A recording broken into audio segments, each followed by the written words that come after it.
Honorable Home Minister to make a statement, please.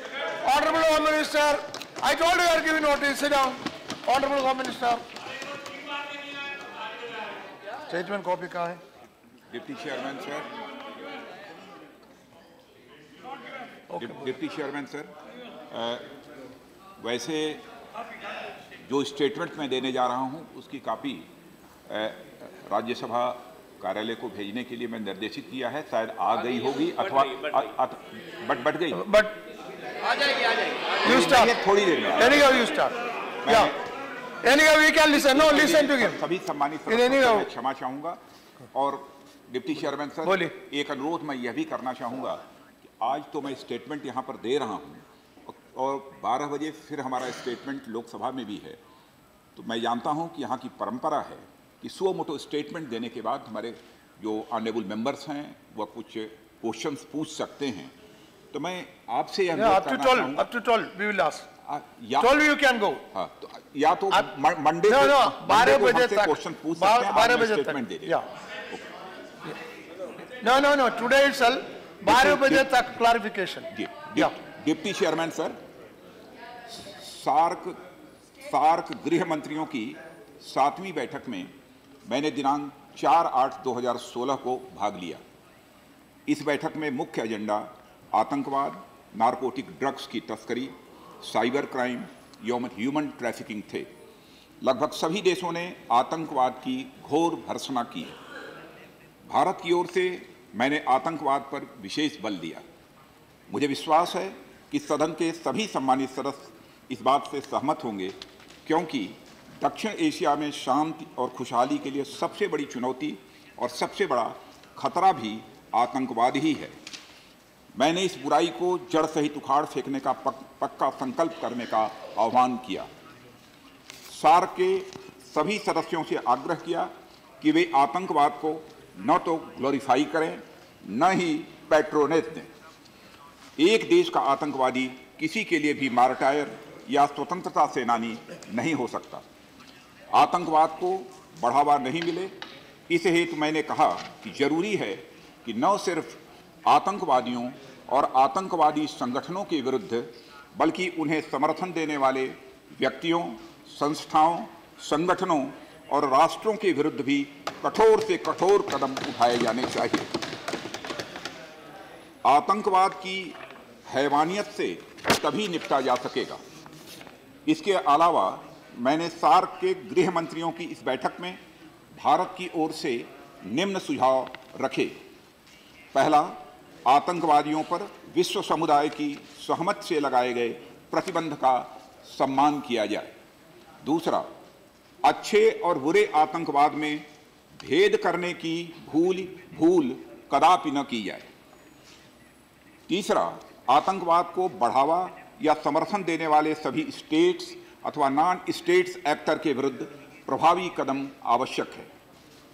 चौथा, आतंकवाद में सम्मिलित व्यक्तियों के विरुद्ध कड़ी कानूनी कार्रवाई होनी चाहिए और उनका एक्स्ट्राडिशन सुनिश्चित किया जाना चाहिए ताकि वे कानून से न बच पाएं, क्योंकि कई लोग वांटेड हैं डिप्टी चेयरमैन सर। और पांचवी बात जो मैंने कही थी, SAARC convention on mutual assistance on criminal matters को उन देशों द्वारा रेटिफाई किया जाना आवश्यक है जिन्होंने अब तक इसको रेटिफाई नहीं किया है। छठी बात कही थी, SAARC terrorist offences monitoring desk और SAARC drug offences monitoring desk को उन देशों की सहमति की आवश्यकता है जिन्होंने अब तक इस पर अपनी सहमति नहीं दी है। मैंने भारत में महिलाओं और बच्चों की सुरक्षा हेतु ट्रैक चाइल्ड और ऑपरेशन इस्माइल जैसे उठाए गए कदमों की ओर सार्क गृह मंत्रियों का ध्यान आकर्षित किया। भारत द्वारा ईमानदार, ट्रांसपेरेंट और अकाउंटेबल गवर्नेंस हेतु जनधन योजना और आधार जैसे कार्यक्रमों से भी सार्क गृह मंत्रियों को अवगत कराया। भारत की ओर से सार्क गृह सचिवों एवं गृह मंत्रियों की बैठक के दौरान भारत द्वारा निम्न इनिशिएटिव्स की भी घोषणा की गई। पहला, STOMD और SDOMD का प्रभावी रूप से लागू करने हेतु भारत की ओर से तकनीकी सहायता माने हम टेक्निकल असिस्टेंस देने को तैयार हैं।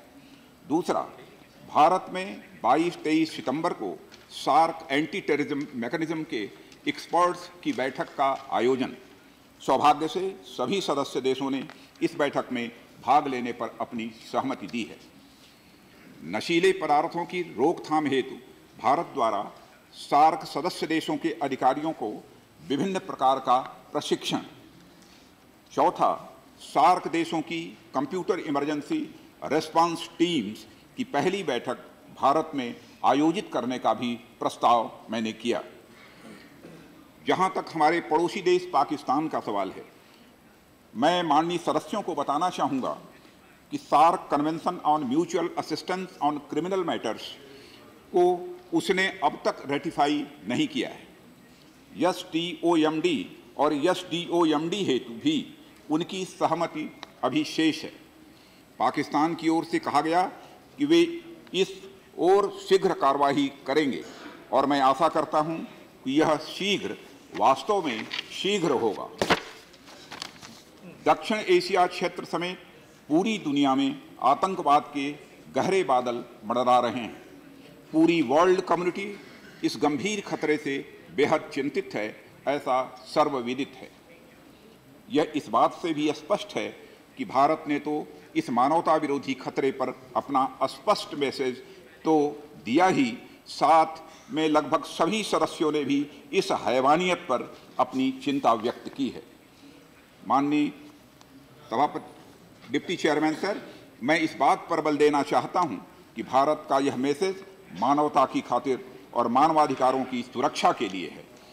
माननीय सदस्य इस बात पर सहमत होंगे कि प्रमुख रूप से आतंकवाद ही मानवाधिकारों का सबसे बड़ा दुश्मन है। बहुत बहुत धन्यवाद। Okay. Now, yes, clarifications very specific and to the point. Don't take too much time. Now, Dr. Subramanian Swamy. Sir, Dr. Subramanian Swamy. sir, But I called him. I'll review next. I called him first. Okay. sir, the whole House, I'm sure, would like to congratulate our Home Minister for his clear and courageous and tough stand on terrorism that he has taken in Pakistan. But I would like to draw his attention and ask a question that they are now, even at the official level, as far as above, as high as the Prime Minister, they are daily talking about the disintegration of India, they are about Kashmir and so on. I would like to know whether the Home Minister spoke to the Prime Minister of Pakistan and told him his own backyard is falling apart. Baluchi is going one direction, Pakhtun is going another direction, Sindh is going another direction. You should express sympathy and offer cooperation to keep Pakistan in one place. And they should not concentrate on India, they should concentrate on their own backyard. That whether he has raised any issue on this question. Okay, thank you. Honorable LOP. Sir, हम माननीय गृह मंत्री का जो पाकिस्तान का दौरा था SAARC interior ministers की मीटिंग के लिए, उसका स्वागत करते हैं। और विशेष रूप से जो इश्यूज़ थे, टेररिज्म का, स्मगलिंग का, नारकोटिक ड्रग्स का, साइबर क्राइम का, ह्यूमन ट्रैफिकिंग का, ये वो तमाम मुद्दे हैं जिनका बहुत बुरा असर हमारे मुल्क में, वैसे तो टेररिज्म का पूरे विश्व में, पूरी दुनिया में इस वक्त जो खौफ और भय और डर है, लेकिन हमारे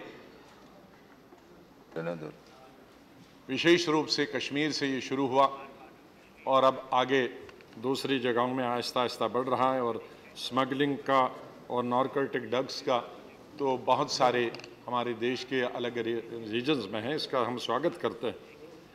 और हमसे ज़्यादा और हमारी पार्टी से ज़्यादा शायद कोई दूसरी पार्टी को इतना असर टेररिज्म से नहीं हुआ। हमने 2 प्राइम मिनिस्टर खोए हैं, एक इंदिरा गांधी जी और बाद में राजीव गांधी जी, पंजाब के chief minister Ben Singh ji, और दूसरी पार्टियों के भी कई सीनियर लीडर्स इस टेररिज्म का शिकार हुए हैं। कश्मीर में तो हज़ारों की तादाद में नौजवान, बच्चे, बूढ़े, औरतें इस टेररिज्म का पिछले कई सालों से शिकार हुए।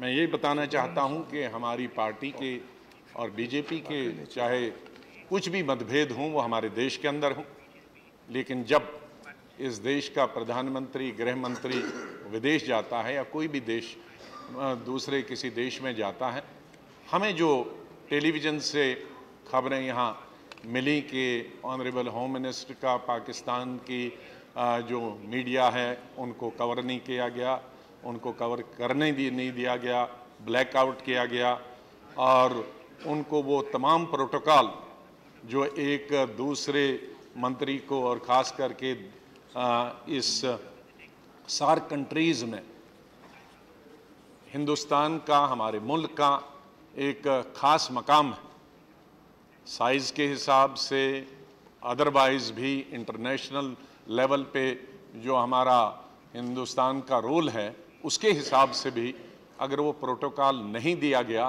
तो इसकी हम घोर निंदा करते हैं।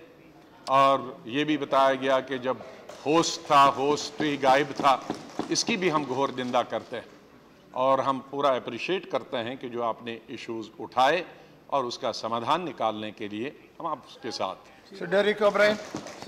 Sir Derek O'Brien. Yes, sir. So for the last 18 years of Trinamool Congress, we have always been firmly behind the government on international issues. It is no different today. We are completely on board and welcome this statement. I have a specific clarification to make because there are two stories going around, and it's best once and for all the Home Minister must clarify this because it will be better for all of us here in the House that there is one view that the Doordarshan and ANI who went there, they were not given an opportunity, so they were actually, your speech, sir, was deliberately blacked out. They were not allowed. If you could, was that the case? Or second is, there are some people who are trying to spread some other rumors saying that this was actually the precedence. If it was the first, it's a matter of serious concern, sir. Obviously, we are completely behind you, but since there are two stories going around, it is better if you clarify once and for all that it is the first, because then, as the leader of the opposition said, we take strong exception to something like this being done to the Home Minister of India. Thank you, sir. Srimati Kumari Mayawati ji. माननीय उपसभापति जी, माननीय गृह मंत्री जी ने SAARC सम्मेलन के बारे में जो कुछ अपने भारत देश की तरफ से खास तौर से कुछ मुद्दों को लेकर और आतंकवाद को लेकर जो इन्होंने खुलकर अपनी बात वहाँ रखी है, तो इसका हमारी पार्टी समर्थन करती है, तहे दिल से समर्थन करती है। और मेरा तो यही कहना है कि इस मामले में सभी दलों को दलगत राजनीति से ऊपर उठकर इस मुद्दे पर हमें साथ रहना चाहिए। लेकिन इसके साथ ही जो पिछले 2-3 दिन से जो मीडिया में आ रहा है और ख़ास तौर से तो आपकी बात रखने के बाद तो जिस तरीके से आपके सभी बातों को मीडिया को, वहाँ के मीडिया को दर्शाना चाहिए था, उसको नहीं दर्शाया गया। और इसके साथ साथ पाकिस्तान का जो रवैया इंडिया के प्रति जो सही नज़र आना चाहिए था वो नज़र नहीं आया। इसको लेकर मैं माननीय गृह मंत्री जी से ये चाहूँगी कि आप माननीय प्रधानमंत्री से बात करके तो भारत पाकिस्तान के जो संबंध हैं तो उन संबंधों को लेकर जो अभी तक नीति बनी हुई है, क्या इसके ऊपर कुछ थोड़ा सा पुनर्विचार करेंगे? ओके, श्री राम गोपाल यादव। धन्यवाद श्रीमान। माननीय गृह मंत्री जी सार्क देशों के गृह मंत्रियों के सम्मेलन में पाकिस्तान गए। वहाँ उन्होंने जो बातें की उनको यहाँ प्रमुखता से हमारी मीडिया ने प्रसारित भी किया है। और जिस तरह टेररिज्म पर और अन्य मसलों पर माननीय गृह मंत्री जी ने अपनी बात वहाँ रखी वो प्रशंसनीय है, हम उसका समर्थन करते हैं और हिंदुस्तान की जनता चाहती भी यही है कि इतनी सख्ती से बात की जाए, क्योंकि पाकिस्तान नम्रता से कोई बात सुनने का आदी नहीं। जब गृहमंत्री जी वहाँ बात कर रहे थे तो यहाँ कश्मीर में आतंकवादी वहाँ के लोगों का सहयोग मांग रहे थे देश के खिलाफ लड़ने के लिए। ये सब पाकिस्तान की सह पर, पाकिस्तान के समर्थन से आतंकवादियों द्वारा लगातार किया जा रहा है।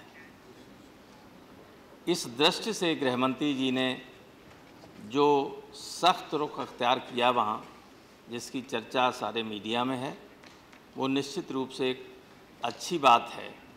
और सीमा पर भी मैं चाहूँगा कि न केवल बीएसएफ के लोग बल्कि आर्मी के लोग जो हैं वो भी बहुत सख्ती से, और उनको हर बार अनुमति लेने की कोई नहीं होनी चाहिए, उनको छूट होनी चाहिए कि जब आतंकवादी आएँ तो उनके साथ किस तरह का व्यवहार किया जाए। मैं चाहूँगा कि गृहमंत्री जी इस तरह की जब बात अपनी कहें तो ज़रूर कहें कि हमने अपने बीएसएफ को, हमने अपनी आर्मी को वहाँ मौके पर फिर इस क्या कदम उठाएं लेने की छूट दी है, उसके लिए उनको गृह मंत्री या डिफेंस मिनिस्टर की तरफ श्री शरद यादव जी।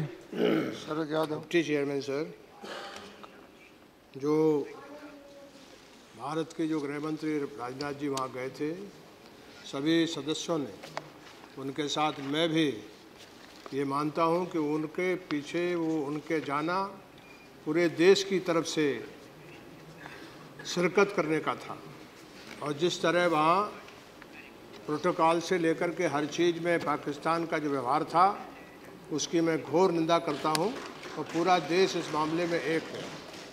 इसके साथ ही मैं ये कहना चाहता हूँ कि जो अभी राजनाथ जी का बयान है वो तो वाजिब है, उन्होंने वहाँ चीज़ें रखी हैं, लेकिन विदेश मंत्रालय ने साथ साथ जो है वो एक कल से जो प्रचार मीडिया में चल रहा है, तो उन्होंने अपनी तरफ से जो बयान और वक्तव्य दिए हैं उसमें फ़र्क है। उनका ये मानना है, जो विदेश मंत्रालय है, कि परंपरा है कि जो सार्क सम्मेलन होता है तो उसमें जो लोग हैं, सार्क सम्मेलन का जो होस्ट है, वो होस्ट जो है उनकी तो बात जा सकती है मीडिया में, लेकिन बाकी लोगों के बारे में आप ठीक कह रहे हैं, लेकिन विदेश मंत्रालय ने ये बात कही है स्वरूप ने, तो ये ठीक, ये मुझे लगता है कि ये दो बात और दो चीज़ें नहीं होना चाहिए। विदेश मंत्रालय की तरफ से जो बातें आ रही हैं और जो होम मिनिस्टर साहब ने, मैं मानता हूँ कि जो गृह मंत्री कह रहे हैं मैं उस पर ही यकीन करता हूँ, उसको ही ठीक मानता हूँ, लेकिन जो विदेश मंत्रालय की तरफ से जो बात कही गई है उसमें मुझे फ़र्क लगता है। हो सकता है कि यानी ये संज्ञान में आपके ना हो, लेकिन मैंने खुद स्वयं इसको देखा है। धन्यवाद। Sri Navneet Krishnan. Navneet Krishnan, yes. You asked me, that's why I called you. Thank you, Honorable Deputy Chairman. Terrorism is opposed by, very strongly opposed by our Honorable Chief Minister Amma. It is well-known fact. Now our Honorable Home Minister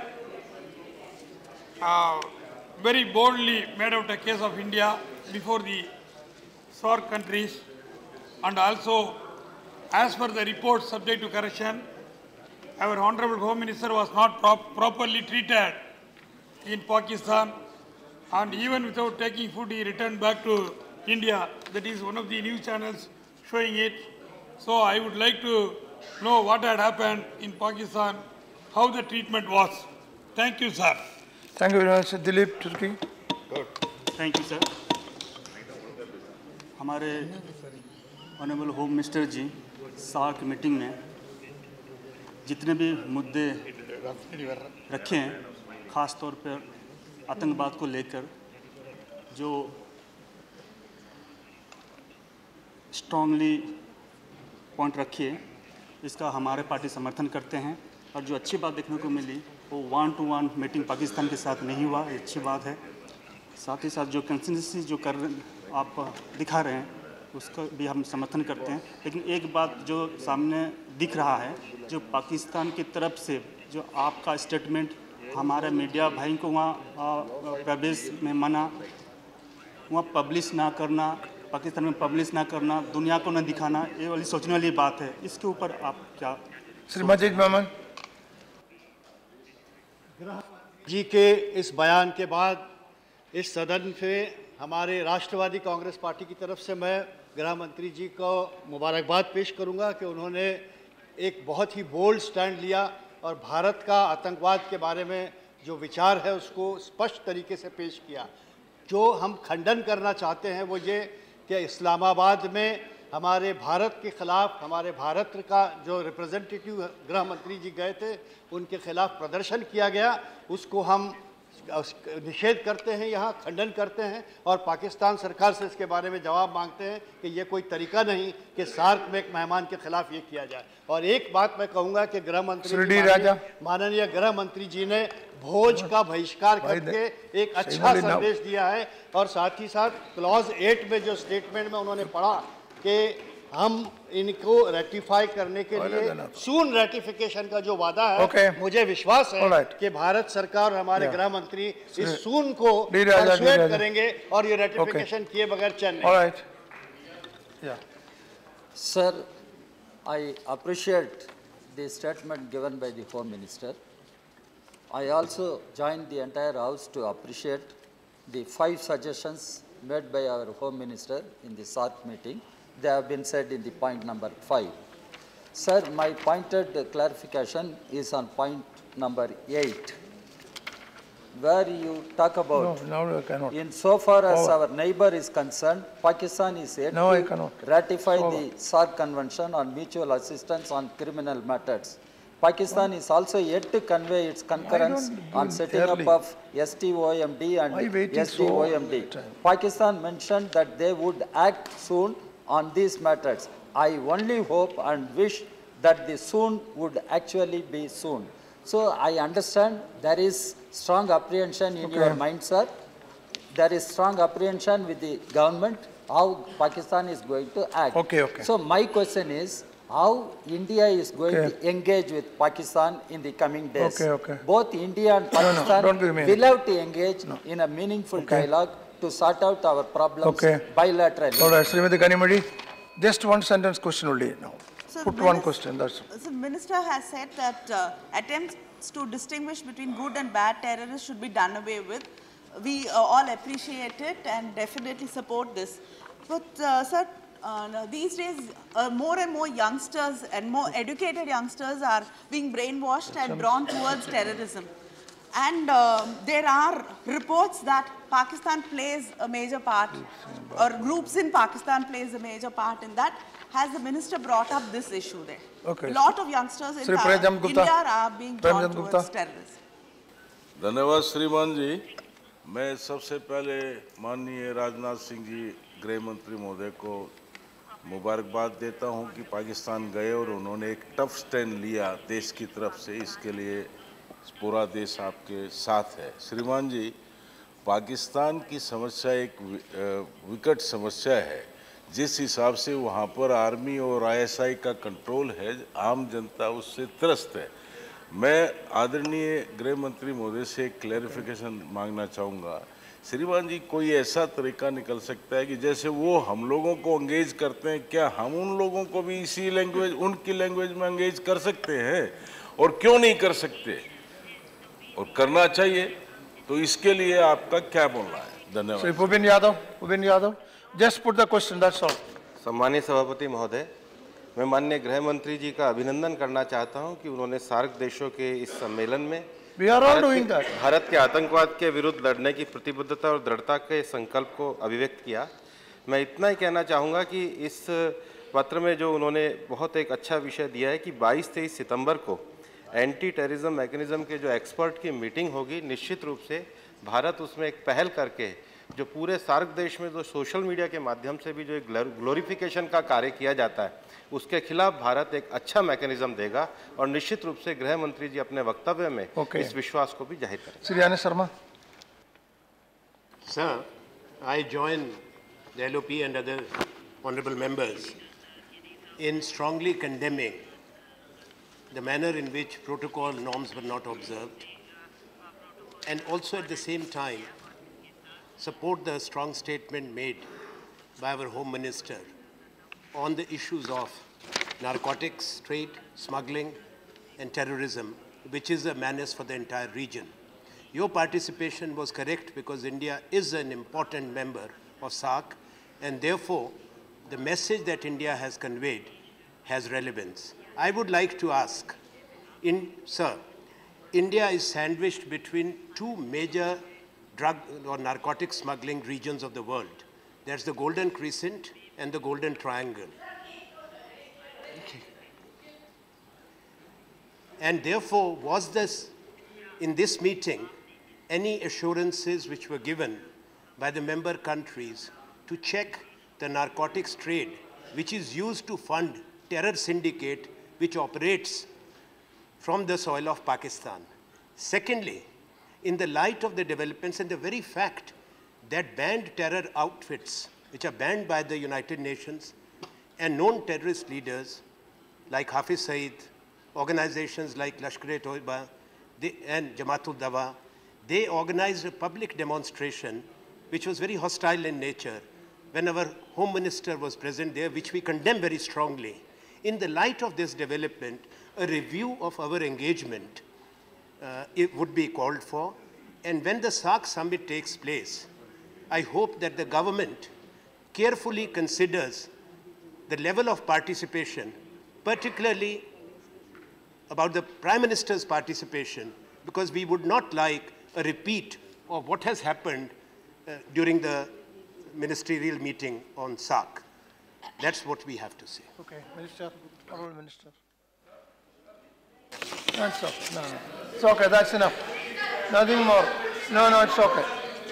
No. No, no, it's okay. No, no, it is not possible. Minister needs how much time? No, Honorable Minister, मंत्री जी, आपको कितना time चाहिए? मंत्री जी, मंत्री महोदय, सुनते नहीं? मंत्री, आपको कितने मिनट चाहिए? मैं 10 मिनट के अंदर समाप्त करूँ। 10 मिनट। इसका मतलब I can have 2 more questions. Okay. Sir 10 से 15 भी हो सकता है, very important issue. 10 से 10 to 15 minutes. Okay, then start.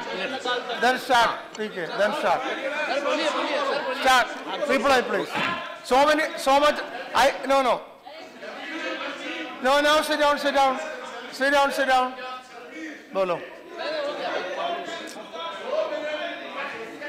How can I allow everybody? I cannot allow everybody. All those who I allowed all those who I allowed all those who asked me in time, those who hear the answer and then try to ask question. How can I encourage? Then everybody wants. No, that is not permitted. No, he is raising only now. He could have raised it. This started at 11:15. 30 minutes he did not raise the hand. He is raising now. No, sit down. That way, I am not allowing you. I am not allowing. Sit down. See, this cannot. I didn't see that. Sit down. No. Sit down. No, I am not allowing. No more I can allow. See, it cannot be like this. You understand? See, no. I am not allowing you. No question. No. That way it will not work. No, it is not going on record. No, see. I was here. The issue started at 11:15. 30 minutes. At least in 5 minutes or 10 minutes, you should give me the name. You should raise the hand. Everyone's name is written here. And now after 30 minutes, I cannot allow. You see, so many demands are there. I am not allowing anybody, Honorable Minister. Yes. Nothing. No. Sit down. I am not allowing, not allowing. आधा घंटे के बाद आप पूछते हैं पहले क्या करते थे? सो रहे थे, हाँ सो रहे थे, सुनना है क्या? बोलिए प्लीज ऑनरेबल मिनिस्टर। बहुत अच्छी हिंदी। डिप्टी चेयरमैन सर, सबसे पहले तो इस सदन के सभी दलों के नेताओं के प्रति और पूरे सदन के प्रति आभार व्यक्त करना चाहता हूं कि आतंकवाद जैसे गंभीर विषय पर जो एकजुटता इस सदन ने दिखाई है, यह केवल इस सदन की एकजुटता नहीं है, बल्कि यह डिप्टी चेयरमैन साहब, यह हमारे देश की एकजुटता है।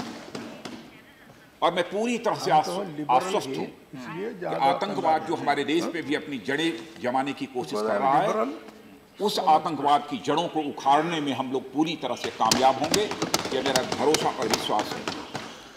आज मेरे द्वारा दिए गए इस स्टेटमेंट पर हमारे नेता प्रतिपक्ष जनाब गुलाम नबी आज़ाद साहब, श्री सुब्रमण्यम स्वामी जी और हमारे डेरेक ओबराय साहब और मायावती बहन और राम गोपाल जी, दिलीप जी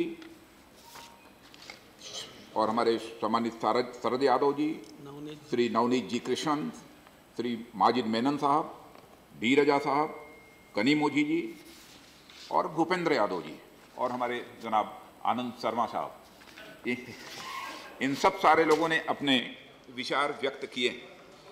मैं समझता हूं कि बहुत सारे प्रश्नों का अलग अलग उत्तर यदि मैं दूंगा तो लंबा समय लगेगा, इसलिए संक्षेप में ही मैं अपनी बात यहां पर रखना चाहूँगा कि हमारे नेता प्रतिपक्ष जनाब गुलाम नबी आज़ाद साहब ने जो यह बात कही है कि आतंकवाद के सवाल पर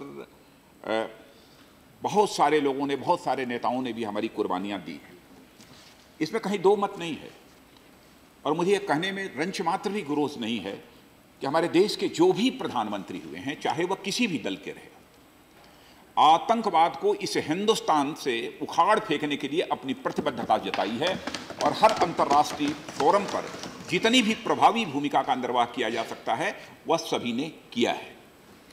और आज के भी प्रधानमंत्री जी उसी प्रकार, उसी दृढ़ता के साथ अपनी भूमिका का निर्वाह कर रहे हैं। अब हमारी वहां पर जो स्पीच थी, कवर की गई कि नहीं की गई, और कवर करने की ऐसी परंपरा पहले रही है कि नहीं रही है, नहीं की गई तो क्या डेलिबरेटली नहीं की गई, इसका उत्तर देना इस समय हमारे लिए कठिन होगा। हाँ, इतना क्योंकि मैं तो स्पीच दे रहा था, मैंने नहीं देखा कि उसका लाइव टेलीकास्ट हुआ कि नहीं हुआ, लेकिन यह सच है कि भारत से जो दूरदर्शन और एएनआई के रिपोर्टर और हमारे पीटीआई के रिपोर्टर्स थे, उनको अंदर प्रवेश करने की इजाजत नहीं दी, यह सच है। और वहां के मंत्री के द्वारा अथवा वहां की सरकार के द्वारा मर्यादित व्यवहार मेरे साथ हुआ कि नहीं हुआ, डिप्टी चेयरमैन सर, यह बोलने में मुझे संकोच है। उन्हें जो करना था उन्होंने किया। मैं उस संबंध में कोई प्रतिक्रिया व्यक्त नहीं करना चाहता और मुझे कोई शिकवा शिकायत नहीं है, लेकिन हमारे भारत का सवाल यहां तक है कि मेहमान नवाजी में भारत की एक सारी दुनिया में साख है, हम अपनी उस साख को हमको बनाकर रखना चाहिए और इसके प्रति हमको अपनी प्रतिबद्धता ये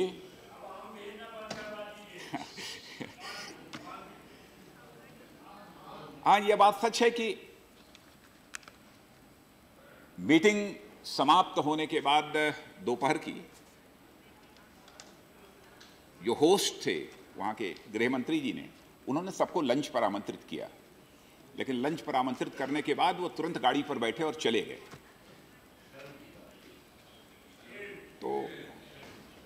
तो मुझे भी मर्यादाओं को ध्यान में रखते हुए, देश की मर्यादा का ध्यान रखते हुए जो कुछ भी करना था वो मैंने भी किया।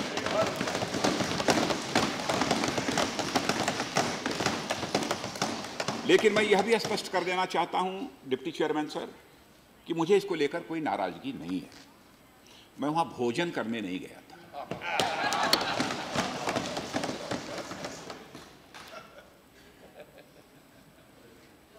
प्रदर्शन का जो भी वहाँ पर प्रदर्शन चल रहा था भारत के खिलाफ और हमारी विजिट के खिलाफ पाकिस्तान की, वो प्रदर्शन चल रहा था। पहले यह तय किया था कि मैं बाई रोड रावलपिंडी एयरबेस से होटल जाऊंगा, सेरेना होटल, लेकिन शायद वहाँ के सिक्योरिटी ऑफिशियल्स में अंत में यह फैसला किया कि नहीं, मुझे बाई हेलीकॉप्टर ले जाना चाहिए। तो होटल के पास में एक हेलीपैड था, वहाँ पर बाई हेलीकॉप्टर वो ले गए। लेकिन हेलीकॉप्टर से उतरकर जब मैं होटल जाने लगा तो कई स्थानों पर लोग 100, 50, 25, 10, 5 की संख्या में लोग खड़े थे और उनका अपना विरोध दर्ज करा रहे थे। लेकिन आप तो जानते हैं श्रीमान कि यदि विरोध की यदि चिंता रही होती तो शायद मैं पाकिस्तान जाता न, लेकिन उन्होंने किया। लेकिन अपनी तरफ से ऐसा कोई अवसर भी नहीं आया कि मैं यह विरोध दर्ज कराऊं अथवा यह मैं अपनी बात वहां पर रखूं कि मुझे आना था तो क्यों पाकिस्तान में विरोध हुआ। यह सब कुछ मैंने नहीं किया, कोई विरोध दर्ज वहां पर मैंने नहीं कराया। वहां जो होना था वो हुआ है। और एक बात कि हमारी जो स्पीच ब्लैकआउट कर दी गई, अब वहां पर क्या इसके पहले परंपरा रही है उसके बारे में मुझे विदेश मंत्रालय से विस्तृत जानकारी लेनी पड़ेगी। क्या परंपरा रही है, उस परंपरा की जानकारी मुझे नहीं है, इसलिए उस संबंध में तो कुछ मैं नहीं कह पाऊंगा। और जहां तक बीएसएफ की बात है, रामगोपाल जी ने पूछी कि बॉर्डर सिक्योरिटी फोर्स को बार बार अनुमति लेने की जरूरत न पड़े। डिप्टी चेयरमैन साहब, सदन को मैं आश्वस्त करना चाहता हूं कि इसी प्रकार के निर्देश हैं, संयम से काम लें, संयम से काम लें। गोली भी अपनी तरफ से चलाने की जरूरत नहीं है, पहल भी नहीं होनी चाहिए। लेकिन यदि चल जाती है तो उसके बाद क्या करना चाहिए, इसके लिए अनुमति भी लेने की कोई आवश्यकता नहीं है। यह एक बिल्कुल स्टैंडिंग ऑर्डर है, यह पहले से ही यह ऑर्डर है। वैसे हमारे जितने भी प्रधानमंत्री हुए हैं, आदरणीय अटल बिहारी वाजपेयी जी की वह बात तो बहुत ही प्रचलित है, सारे हिंदुस्तान में क्या दुनिया के दूसरे देशों में भी प्रचलित है कि दोस्त बदल जाते हैं लेकिन पड़ोसी नहीं बदलता है। और हमारे प्रधानमंत्री इस समय मोदी जी, उन्होंने भी जिस तरीके से दरिया दिली दिखाई है, उसके पहले जो प्रधानमंत्री जी हमारे डॉक्टर मनमोहन सिंह जी, उन्होंने भी जाकर माने एक प्रकार से अपनी सहानुभूति भी व्यक्त कर दी कि Pakistan is also victim of terror. माने जितना सब कर सकते थे अधिकतम पड़ोसी के साथ रिश्ते बेहतर बनाने के लिए हमारे सभी प्रधानमंत्रियों ने किया है। लेकिन विडंबना यह है अध्यक्ष महोदय कि हर के बावजूद यह पड़ोसी है कि मानता ही नहीं।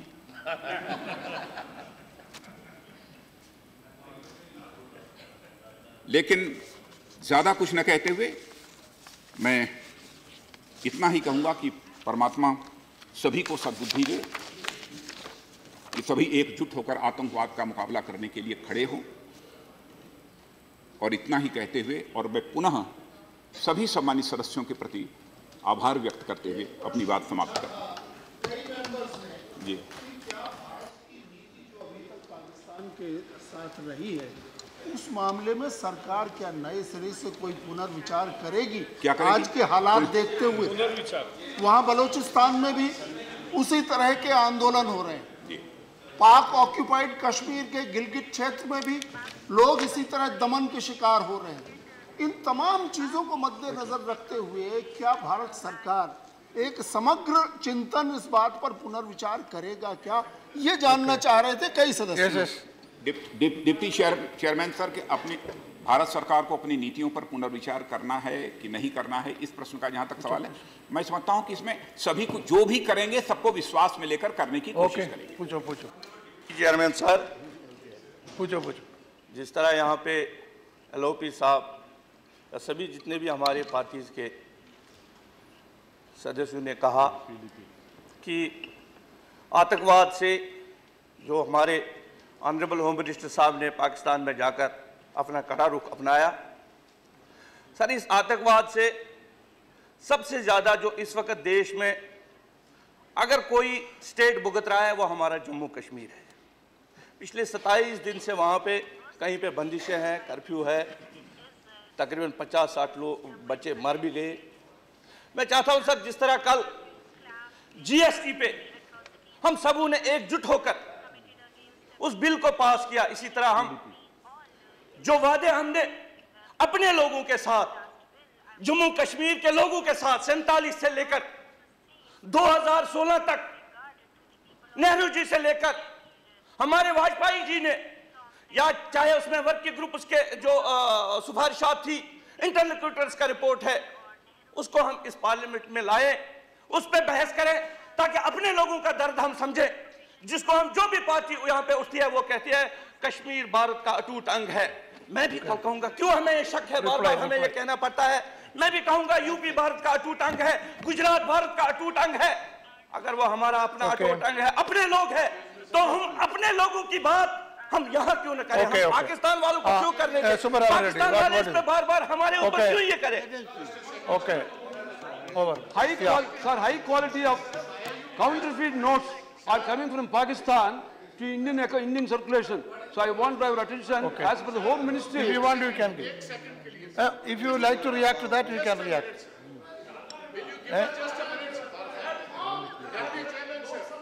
Sir, time for question. Sir, जाइए, निकल जाइए.